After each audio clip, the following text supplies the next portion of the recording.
Arquitecto. ¿Y a qué se debe ese silencio sepulcral?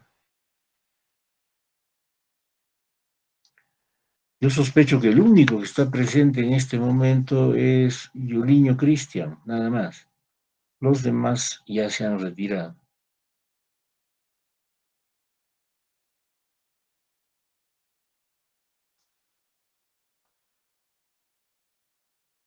Y Yuliño Cristian lo está confirmando,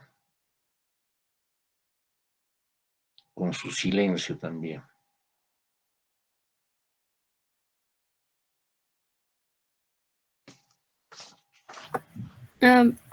Arquitecto, buenas tardes. No sé si me escucha.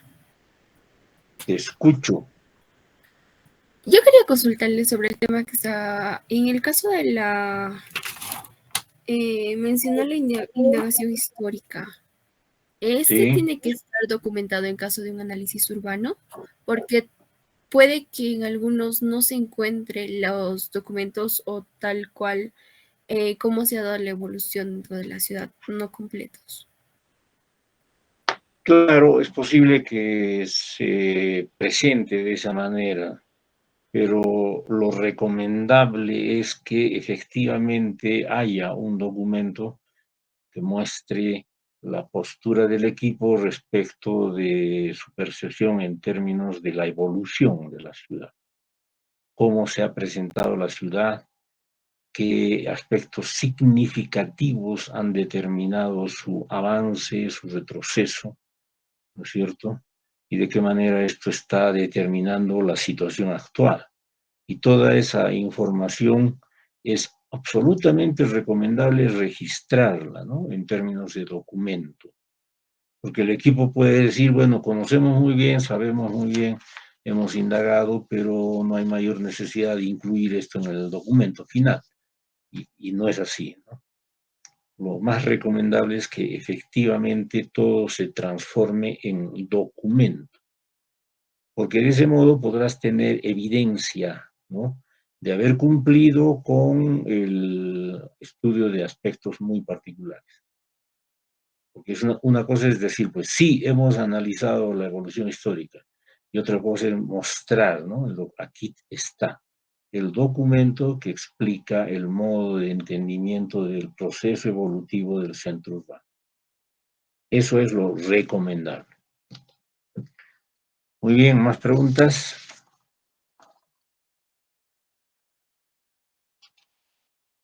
Jacqueline Daniela, ¿está presente o ya se retiró? Presente, arquitecto. Ah, caramba, es que no aparecía tu nombre en la pantalla. Acaba de aparecer. ¿Tienes alguna pregunta, alguna opinión, comentario, preocupación? No, arquitecto. No, caramba, te envidio. Yo tengo miles y miles de dudas, preguntas, preocupaciones. A veces no se puede ni descansar ni dormir por esa razón. Pero bueno, si tú no tienes ninguna pregunta, te envidio. ¿Alguien más? ¿Alguien?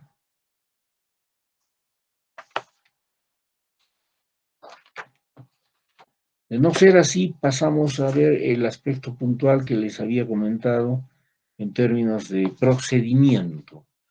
Entonces, toda esta etapa anterior tiene una carga más conceptual, ¿no?, más teórica, más epistemológica. Ahora viene una dimensión un tanto más pragmática, ¿no?, operativa, pero sin embargo no deja de tener, por supuesto, un contenido bastante específico en términos conceptuales, ¿no? Vamos a ver el diagnóstico a través del procedimiento.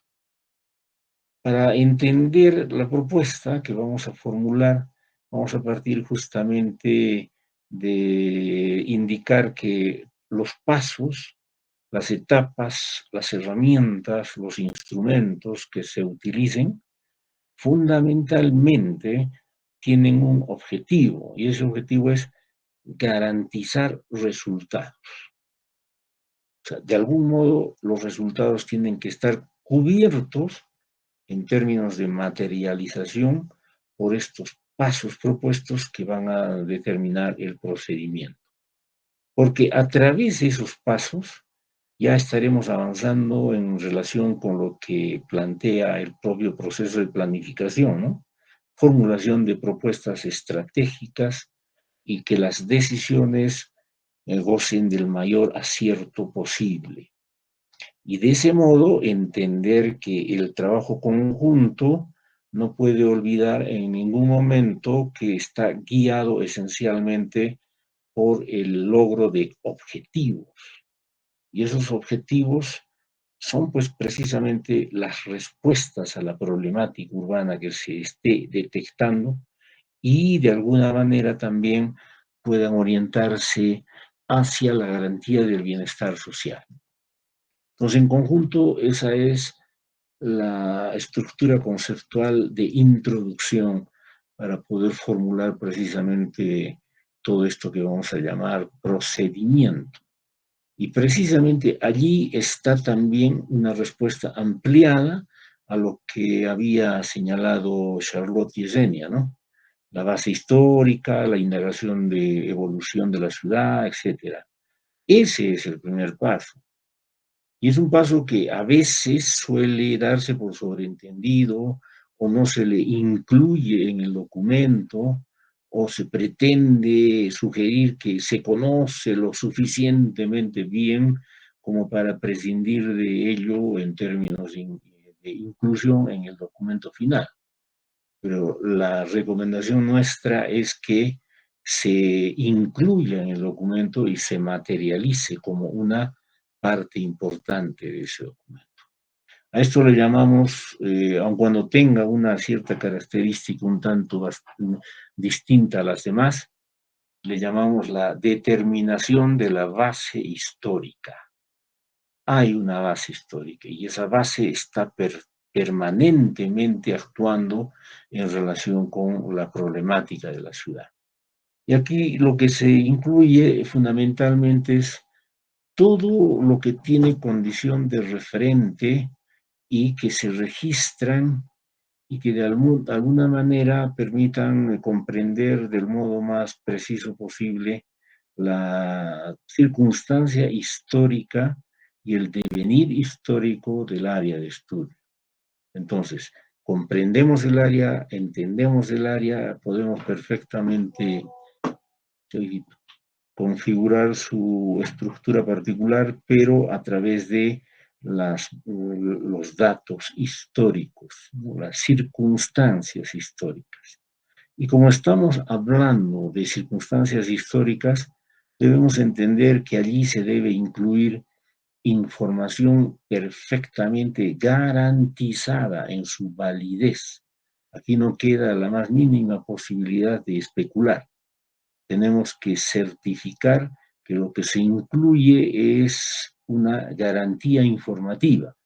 Y para eso utilizamos pues, precisamente las notas, ¿no? Al final de página o de sector o de área, etcétera, indicando fuente, ¿no? ¿Cuál es la fuente que nos ha permitido formular este tipo de precisión de tipo histórico? Muy bien, luego ya viene de manera muy clara y muy directa el procedimiento, ¿no?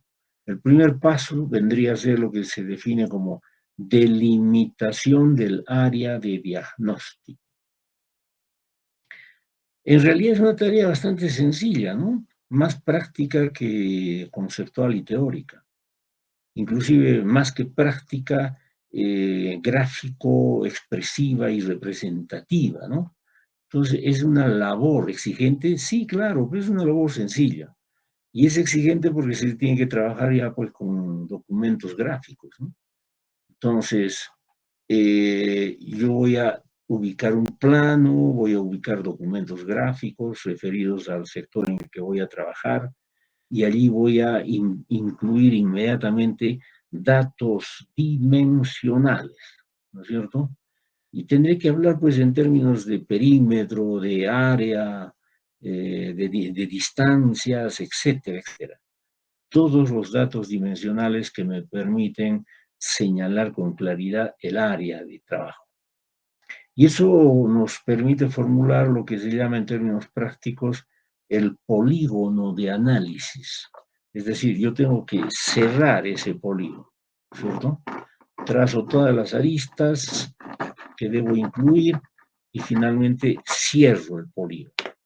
El cierre del polígono me va a permitir interpretarlo de diferentes maneras, ¿no? Por ejemplo, una interpretación formal, ¿no? Es un polígono regular, es un polígono irregular, es un polígono mixto, es un polígono equilibrado, es un polígono desequilibrado, es un polígono con tendencia de apertura, es un polígono con tendencia de cierre, etcétera, etcétera, etcétera.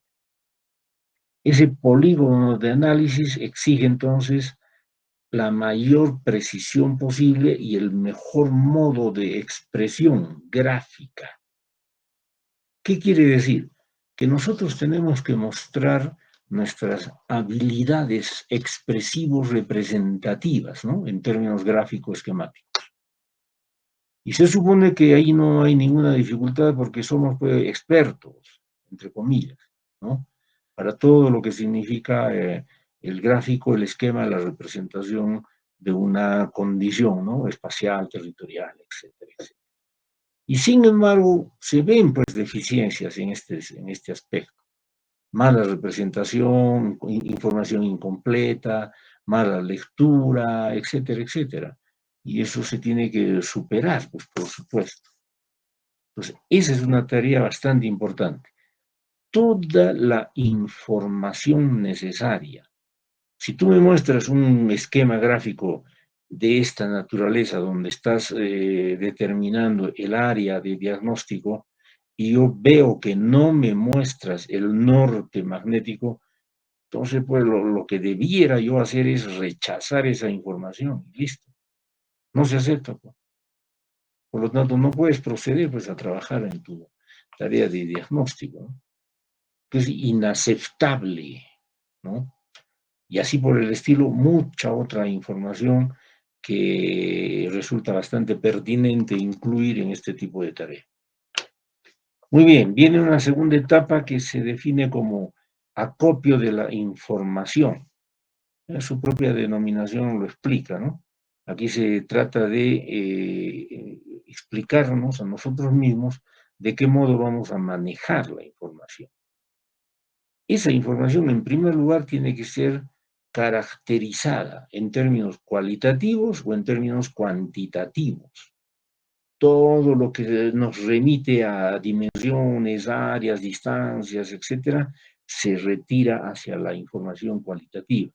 Todo lo que se refiere a estadísticas, datos poblacionales, etcétera, etcétera, se va a la información cuantitativa.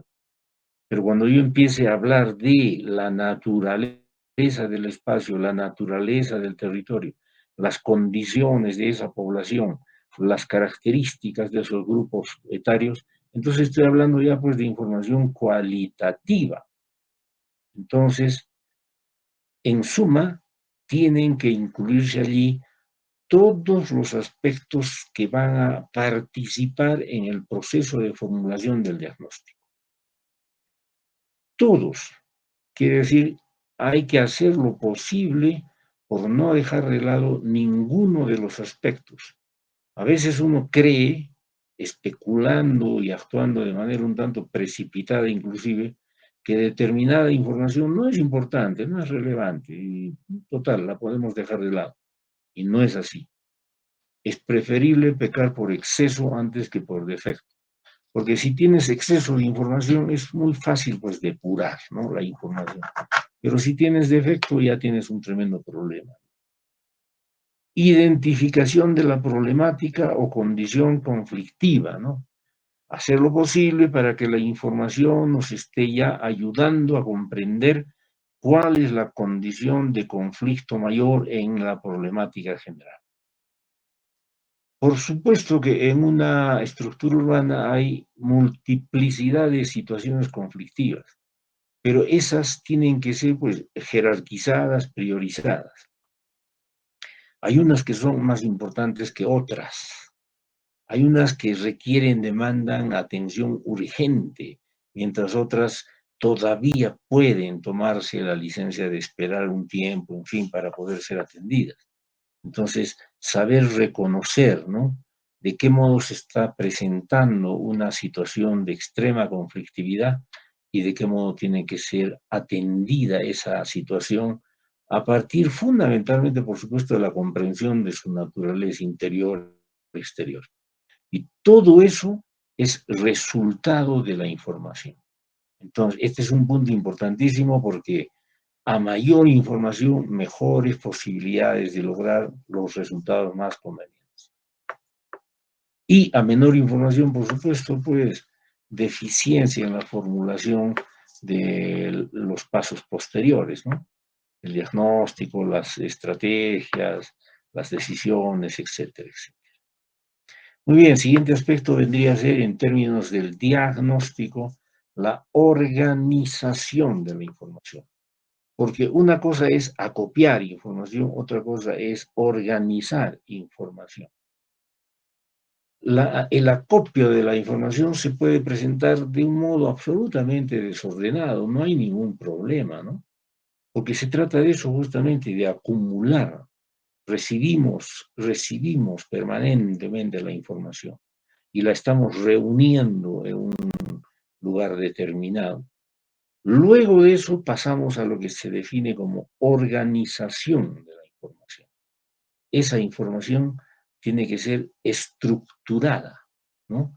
Darle una cierta posibilidad de contar con ejes que garanticen precisamente su permanencia primero y luego su intervención en los demás procesos de toma de decisión.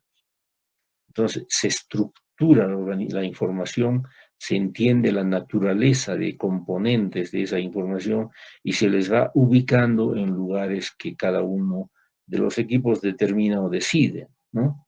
Porque luego viene la clasificación, donde yo tengo que decir, por ejemplo, en el casillero A tiene que estar tales aspectos, en el B los otros aspectos y en el C y D, etcétera, los demás, para que de esa manera vayamos garantizando unión de información compatible, información que perfectamente está relacionada y que por lo tanto va a generar mayor facilidad en la formulación del diagnóstico.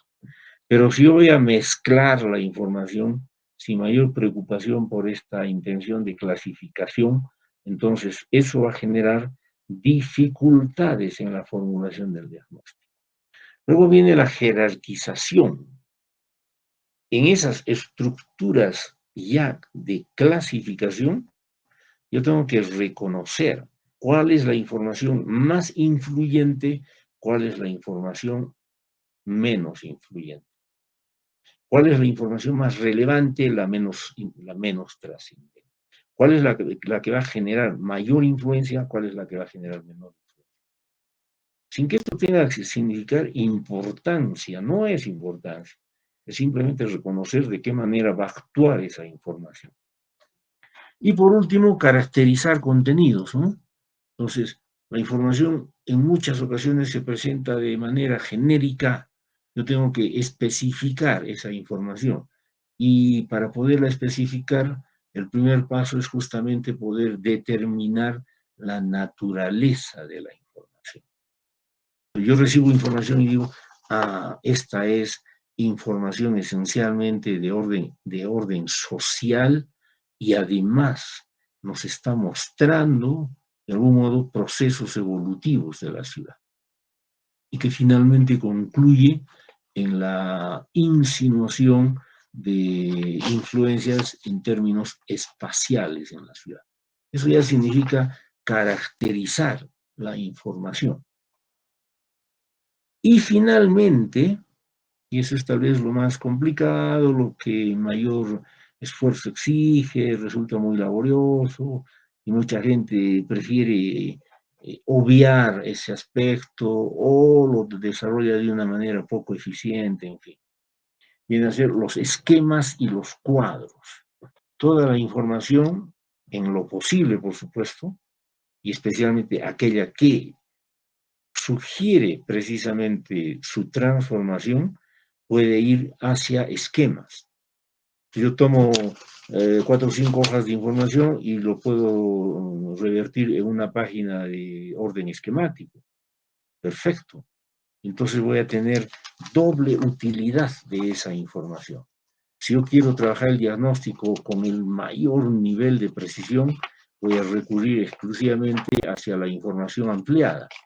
Pero si ya quiero trabajar aspectos muy prácticos, entonces me voy hacia el esquema, que está reflejando lo mismo que la información ampliada, ¿no? Entonces, esos esquemas también en algún momento pueden perfectamente facilitar su transformación en cuadros. Todo lo que es esquemático, gráfico, representativo o en cuadros facilita las tareas posteriores, porque se puede recurrir hacia lo que contiene en términos de información en lapsos de tiempo muy breves.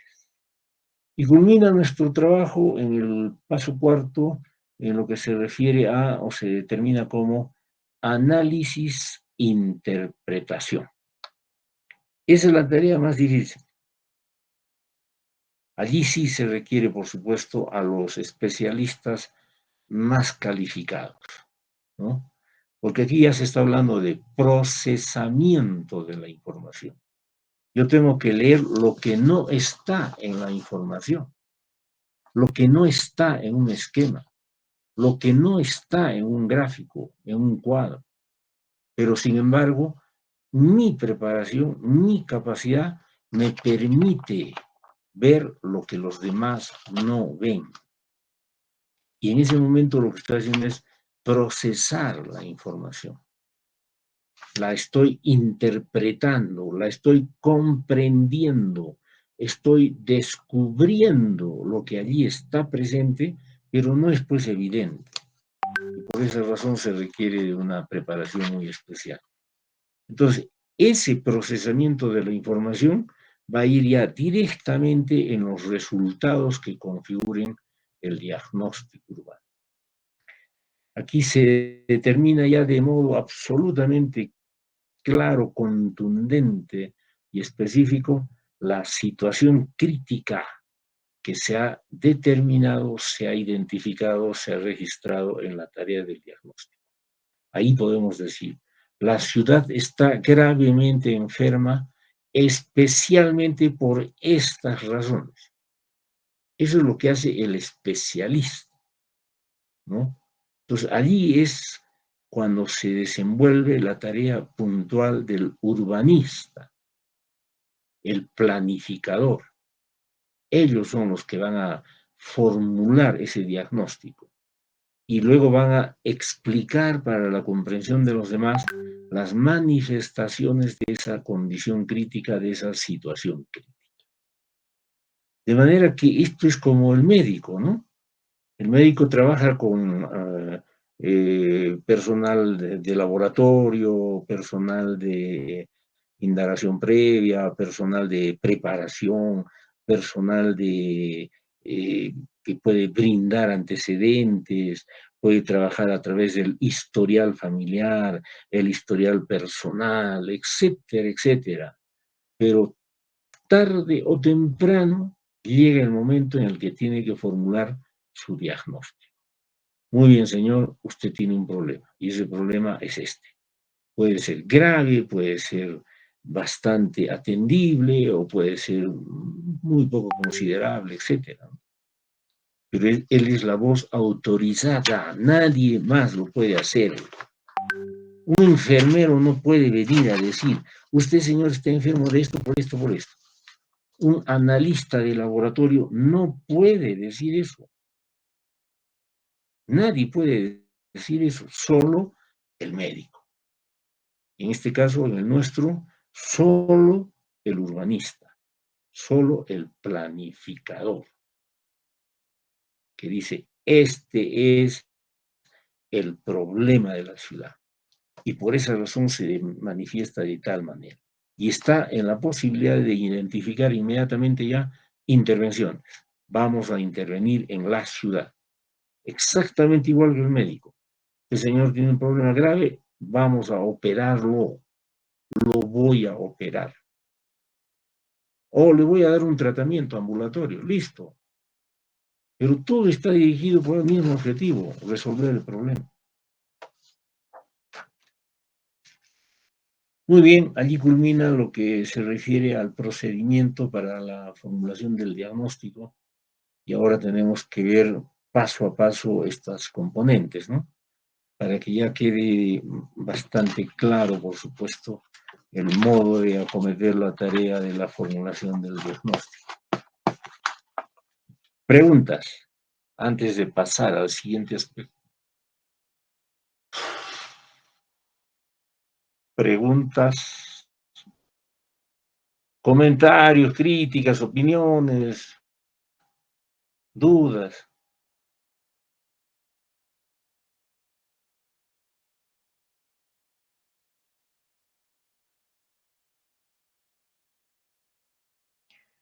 Lisette Xiomara, ¿estás presente? Sí, arquitecto. ¿Seguro? Sí, no tendría ninguna pregunta, arquitecto. Eso es lo que me preocupa, Juan. Que casi todos ustedes asuman la misma actitud. No tengo ninguna pregunta. Es raro, pues, porque estamos hablando de temas bastante controversiales, conflictivos, complejos, etcétera, ¿no? Y me hacen acordar mi propia etapa de estudiante, ¿no? Nosotros en este tipo de asignaturas, pues, exigíamos la respuesta a una serie de preguntas, ¿no? ¿Por qué esto es así? ¿Cómo se desarrolla aquello? ¿Para qué es útil ese aspecto? ¿Y se puede prescindir de alguna etapa? En fin, pero planteábamos nuestras preguntas. No, pero claro, es que también estamos trabajando pues, de una manera muy poco recomendable, ¿no? Esta bendita cuestión de la reunión virtual hace más daño que provecho, ¿eh? Y a mí me parece que la autoridad a nivel de la universidad cree haber encontrado la solución, ¿no? A los eternos problemas de tomas de local. Entonces ahora sonríen y dicen, toma el local. Ah, ya, pues, clases virtuales. Habría que hacer algo para demostrarles que están equivocados.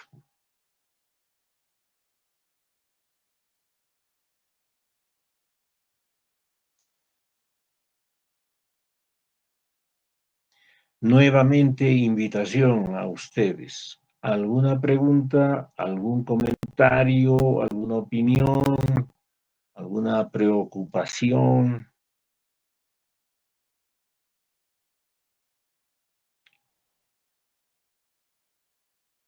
Nada.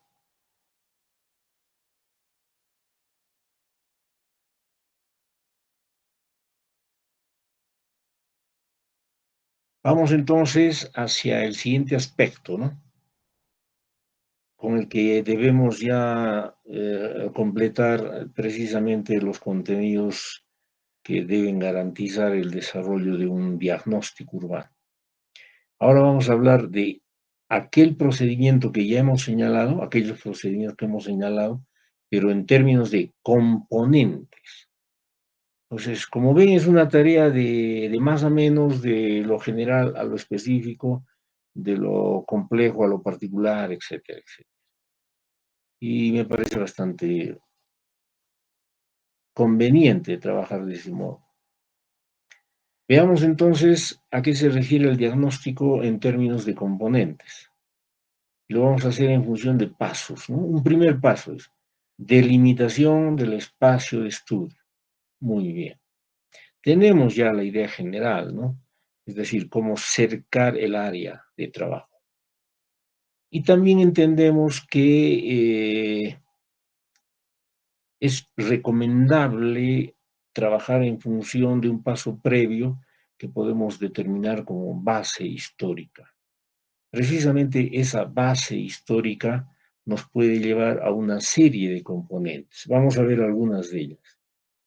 Primera, la dimensión analítica, es decir, que el área de estudio, siempre en relación, por supuesto, con su base histórica, determine con la mayor exactitud posible si estamos trabajando en una escala nacional, en una escala regional, en una escala local, en una escala barrial. Listo. Entonces la tarea se simplifica rápidamente, ¿no? Estoy en lo nacional, me espera una tarea terrible. Estoy en lo barrial, la tarea aparentemente se simplifica, ¿no? Y están esos pasos previos en los cuales puedo trabajar de modo regional, de modo local, etcétera, etcétera. Sin olvidar, por supuesto, que esto va muy unido con la configuración del equipo de trabajo. Un equipo de trabajo de nivel nacional es pues un equipo enorme, enorme realmente, con multiplicidad de profesionales. Entonces, ya es un trabajo interdisciplinario, ¿no? Está el geógrafo, está el antropólogo, está el sociólogo, está el economista, está el historiador, está el artista, etcétera, etcétera. Y el que lleva la batuta, el planificador, ¿no? O el urbanista. En cambio, si estoy trabajando en la escala barrial, puede pues que con un equipo muy modesto y sencillo yo pueda resolver todas las exigencias de trabajo de esa escala, ¿no? Luego viene una segunda etapa, una segunda componente que vendría a ser el análisis geográfico. Entonces ya me localizo en mi área de estudio en términos geográficos. Voy a determinar allí longitud, altitud, límites, vecindades, características físicas, etcétera, etcétera, con la mayor puntualidad posible, ¿no? Por ejemplo, lo que les comentaba, ¿no? Ves un esquema y no tiene norte magnético, entonces pues es un trabajo pésimo, claro. Luego viene una tercera componente que vendría a ser la de las características espaciales. El espacio de estudio, yo debo empezar a entenderlo en términos de dos variantes posibles: heterogeneidad, homogeneidad. Y eso está explicado fundamentalmente en términos de estructura, ¿no? Si estoy en una componente heterogénea, es porque la estructura físico-territorial espacial es precisamente heterogénea, ¿no? Entonces, una gran variedad de presencia del espacio, ¿no? En función especialmente de las condiciones físicas. Llanuras, elevaciones, valles, profundidades, ríos, lagos, etcétera. Tremenda heterogeneidad. Pero caramba, imagínate que esté en una zona del altiplano donde prácticamente todo es un solo plano, entonces estoy en una estructura espacial homogénea que corresponde a una estructura precisamente de tendencia horizontal. Muy bien, luego paso a desarrollar mi diagnóstico a través de una componente que defino como usos de suelo, de qué manera se ocupa el espacio y se le destina a actividades determinadas. Pero en términos de diagnóstico, esto tiene que llevarnos al mapeo y predominio. Mapeo. En mi planito voy a tener que identificar los usos de suelo y los puedo perfectamente registrar en función, por ejemplo, de color, en función de textura, en fin, lo que yo determine. Cada color, un uso de suelo. Y como yo estoy trabajando ya de manera visual, es absolutamente fácil determinar el predominio del uso de suelo. Imagínate que yo le doy el color vermellón a todo lo que es función residencial, el uso de suelo residencial. Y después observo mi mapeo y digo, caramba, 60-70% de mi área de estudio tiene un color vermellón. ¿Qué quiere decir? Que predomina el uso de suelo destinado a la función residencial. Esa es la intención, ¿no?, de la determinación de esta componente que llamamos usos de suelo. Espacio, actividad, ocupación, área, etcétera, y dominio, predominio. Vendrá luego la otra componente que vamos a llamar perfil urbano espacial. Ya no trabajo en función de la observación planimétrica. Ahora voy a trabajar en función de la percepción altimétrica, es decir, elevación, volumetría, perfil de la edificación, etc. Pero aquí tienen que ser muy, muy prácticos, ¿no? Estamos hablando de la infraestructura en contraste con un fondo que llamamos en este caso la condición espacial. Y por lo tanto se debe dar el contraste. Quiere decir que yo voy a observar en un tono, por ejemplo, negro, todo lo que es infraestructura, y en un tono blanco, todo lo que envuelve esa infraestructura, entonces el contraste está absolutamente garantizado. Pero no termina el trabajo allí, tengo que interpretar ese perfil urbano, ¿no? Y tendré que hablar pues en función de lo que percibo, observo. Perfil urbano de tendencia horizontal, perfil urbano de tendencia vertical, perfil urbano mixto, perfil urbano de continuidad, perfil urbano con interrupciones, perfil urbano con vacíos, perfil urbano regular, irregular, dinámico, eso es formular un perfil urbano. No lo que ustedes suelen hacer, porque infinidad de veces he visto, ¿no? Pegan el perfil sobre un fondo blanco y se acabó, ya está, creen que ese es el trabajo. No, ahí no hay ningún tipo de análisis. No hay ningún tipo de análisis. Es simplemente el instrumento que debería permitir el análisis. Pero el análisis no se ha desarrollado. Muy bien, y culmina esta etapa de la delimitación a través de la componente que definimos como condicionantes y caracterizaciones específicas del espacio de análisis. Ya vamos a aspectos muy, muy particulares. Por ejemplo, áreas monumentales. De igual manera, ¿no? En mi planito tengo que ir localizando áreas monumentales. Le daré pues, algún tipo de caracterización visual para poder diferenciarla de todas las demás condicionantes y caracterización. Buscaré dónde está el valor patrimonial más importante. Igualmente, lo ubico, lo identifico, lo registro y lo distingo en términos visuales. Hablaremos de las áreas de orden histórico, igualmente, ¿no?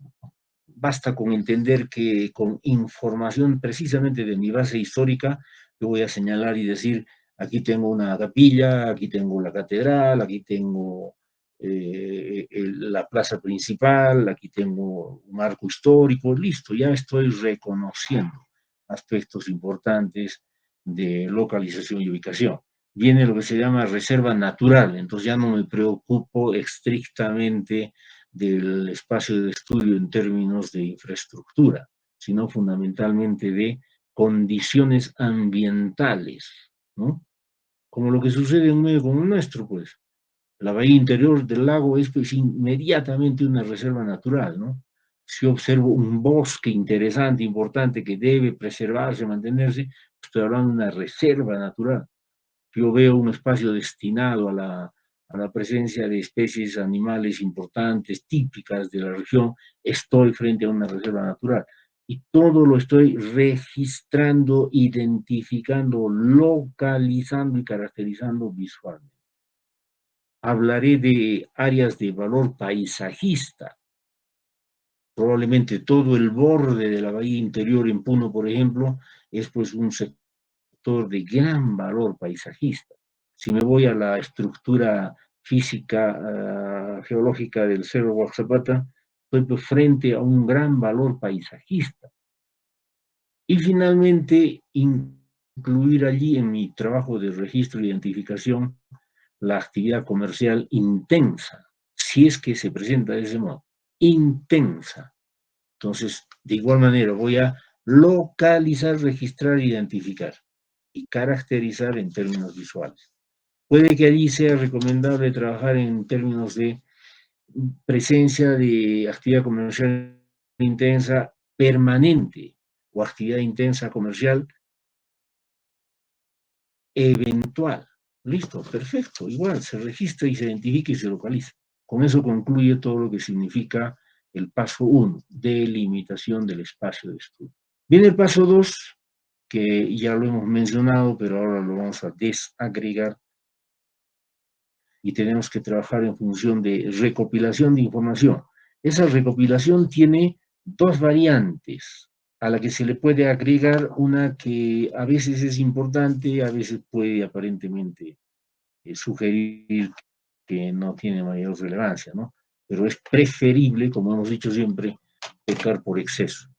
En esa recopilación de información, primero vamos a hablar de información del medio físico natural, exclusivamente el medio físico natural.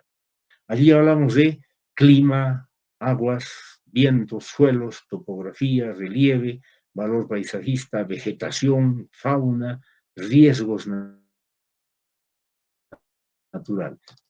Todos los aspectos que corresponden a la presencia de un orden físico natural y que tienen indiscutiblemente influencia en la formulación de un diagnóstico. Clima es pues fundamental, ¿no?, para entender cómo se comportan las condiciones climáticas en general en el medio o en el área de estudio en que nos encontramos. Eso te permite tomar previsiones importantes en el tiempo, ¿no? Aguas. Contamos con la presencia de fuentes de agua. Tenemos un lago, una laguna, ríos, riachuelos, etcétera. Perfecto. En este momento, como estamos hablando de diagnóstico, esencialmente se refiere a un trabajo de localización, identificación y registro. En planos, todo tienes que hacerlo en planos. En tu planito registrarás, pues, tenemos la presencia de la bahía interior del lago, tenemos una laguna en la parte superior, tenemos cuencas de acuíferos en tales lugares. Listo.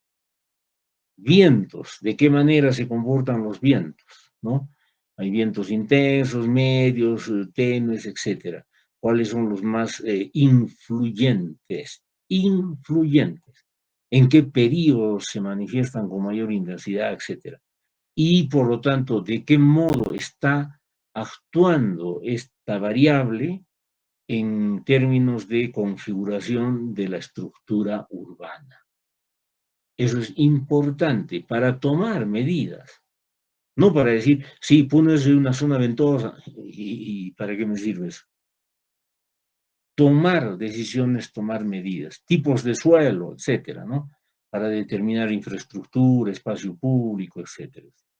Topografía, es accidentada, es llana, es homogénea, es heterogénea, brinda grandes posibilidades de intervención, se limitan las intervenciones, etc. El relieve, ¿no? De qué manera se comporta la estructura física en términos formales. El paisaje se puede incluir como un valor determinante en los procesos de intervención en la problemática urbana, por ejemplo. Puno es un lugar privilegiado y, sin embargo, paradójicamente, es uno de los lugares más abandonados en términos de paisaje. Ciudades que no tienen los valores que tiene Puno muestran condiciones paisajistas mucho más significativas. Entonces, ¿qué es lo que sucede? Es pues ya decisiones de orden humano, ¿no? Son sus instituciones, sus organismos de gobierno, su capacidad de decisión, su capacidad de intervención, de manejo de presupuestos, etcétera, etcétera. Pero en gran medida sucede esto porque tenemos pues serios problemas culturales. Esa es una de las grandes razones, serios problemas culturales. Y si no, mediten por lo menos ustedes, ¿no? Donde se ubica Plaza Vea pudo ser perfectamente el gran parque urbano de la ciudad. Se perdió esa posibilidad. Todos los 20 y tantas cuadras de la avenida Simón Bolívar pudo ser la avenida verde de la ciudad. 1.500 unidades arbóreas instaladas en esas 20 y tantas cuadras.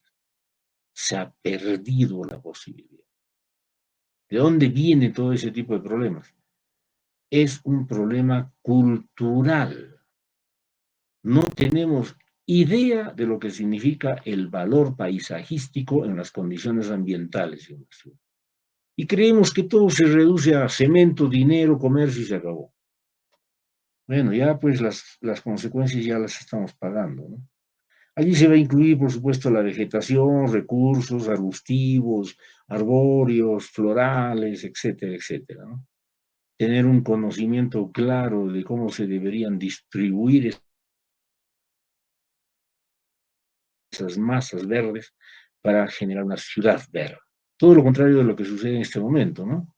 Uno perfectamente se puede calificar como ciudad páramo o ciudad desierto. Fauna igual, si es importante, de qué manera se presenta, cómo se puede incluir en los procesos de superación de los problemas de la ciudad, etc. Y por último, riesgos naturales, que es fundamental para poder prevenir, mitigar o hasta eliminar consecuencias que provienen de este tipo de riesgos, ¿no? Que generalmente en un medio como nuestro se presentan en términos de lluvias, inundaciones, puede darse algún tipo de problemas en términos de incidencia solar. Uno está entre las ciudades con los más altos índices de radiación solar. Y de ese modo cubrimos todo lo que se refiere a la estructura del medio físico natural. Esto se tiene que complementar con el estudio del medio físico artificial. Eso lo vamos a trabajar permanentemente, pues hasta el final de nuestra asignatura, ¿no? Porque corresponde a nuestra disciplina. Pero ya podemos ir anticipando, ¿no? En este estudio del medio físico artificial se trabaja la traza urbana, la peatonalidad, la infraestructura, el espacio urbano, las tipologías, el análisis del perfil urbano, el sistema vial, el equipamiento, la forma urbana, la imagen urbana, lleno y vacío, paisaje artificial. Entonces son aspectos ya mucho más desagregados, pero que son absolutamente importantes para poder formular del mejor modo posible un diagnóstico urbano.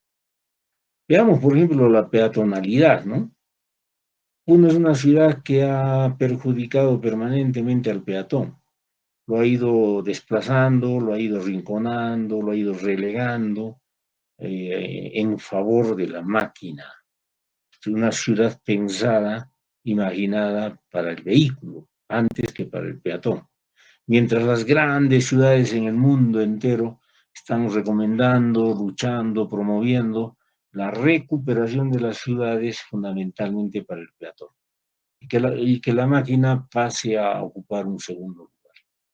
O un lugar pues subordinado, ¿no?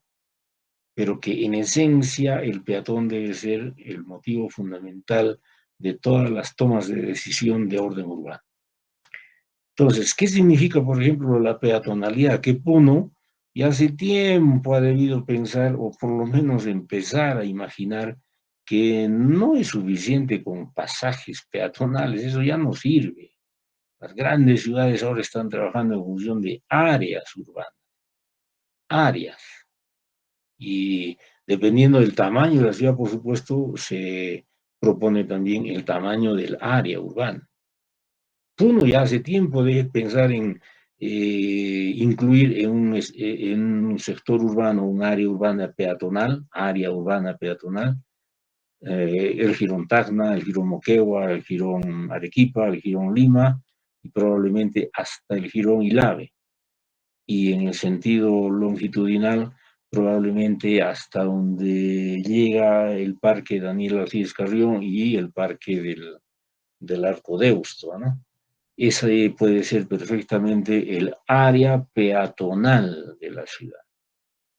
¿Se imagina usted la maravilla que significaría caminar feliz, tranquilo, por todo ese sector sin la más mínima preocupación por la máquina? ¿Y eso es posible? Por supuesto que es posible, con mayor razón en ciudades pequeñas como la nuestra, ¿no? Ese es un aspecto que hay que tomar muy en consideración. Y de igual manera, ¿no? Hablar de lleno y vacío, ¿qué significa? Desarrollar el análisis necesario para poder determinar si la nuestra es o no una ciudad equilibrada en términos de ocupación del espacio. Entonces, si nosotros medimos las áreas destinadas a la infraestructura en la ciudad y las áreas destinadas a los espacios públicos especialmente, podemos con relativa facilidad determinar si hay o no equilibrio. Por supuesto que en el caso nuestro estamos pues terriblemente desequilibrados, ¿no?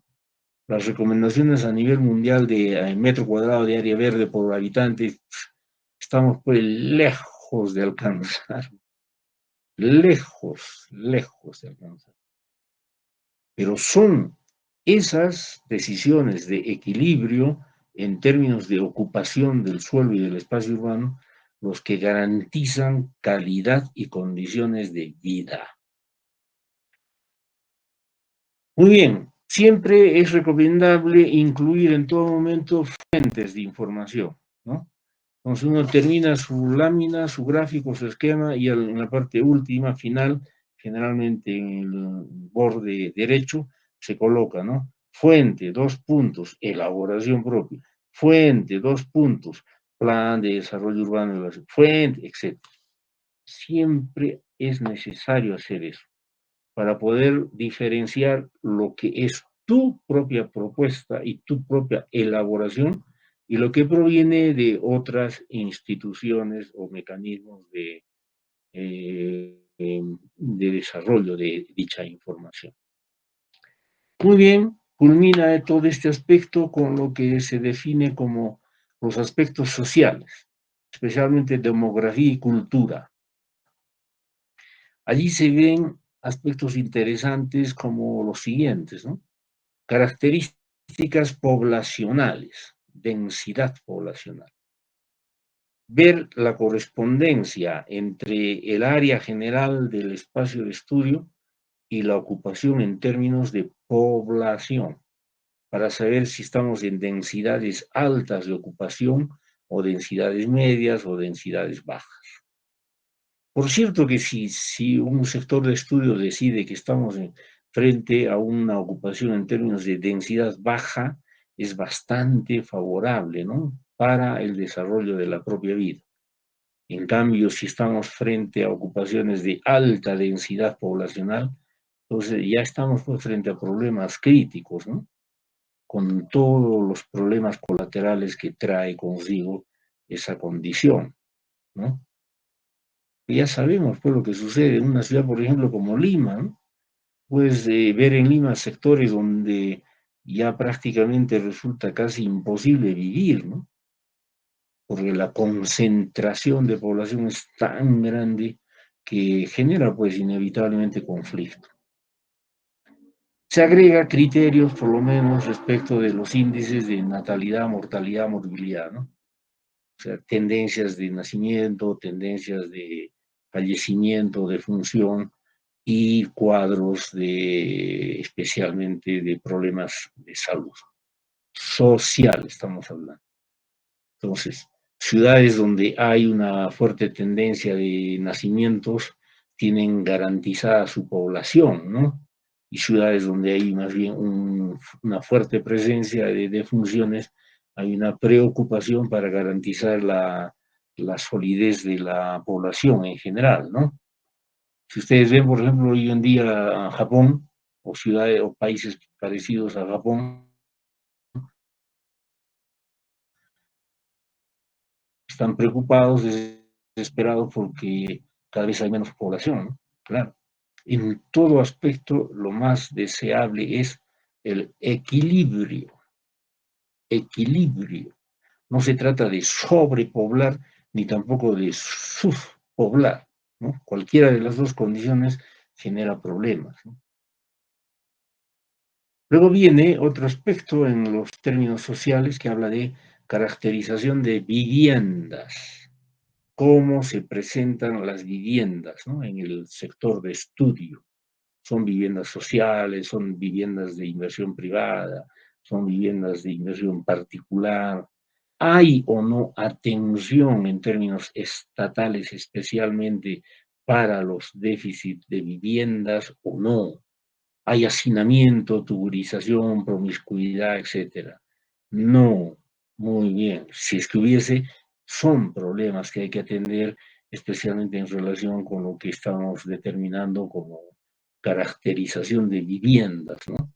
Son edificaciones extremadamente antiguas que no han recibido mantenimiento o, por el contrario, recibe permanentemente atención en términos de mantenimiento, etcétera.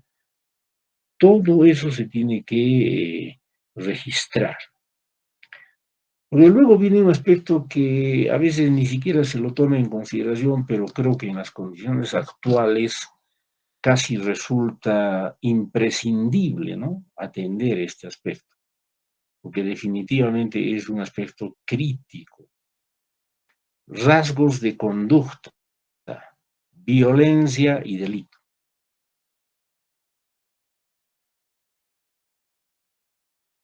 Nosotros, cuando digo nosotros me refiero a nuestra ciudad Puno, probablemente en este aspecto, ¿no?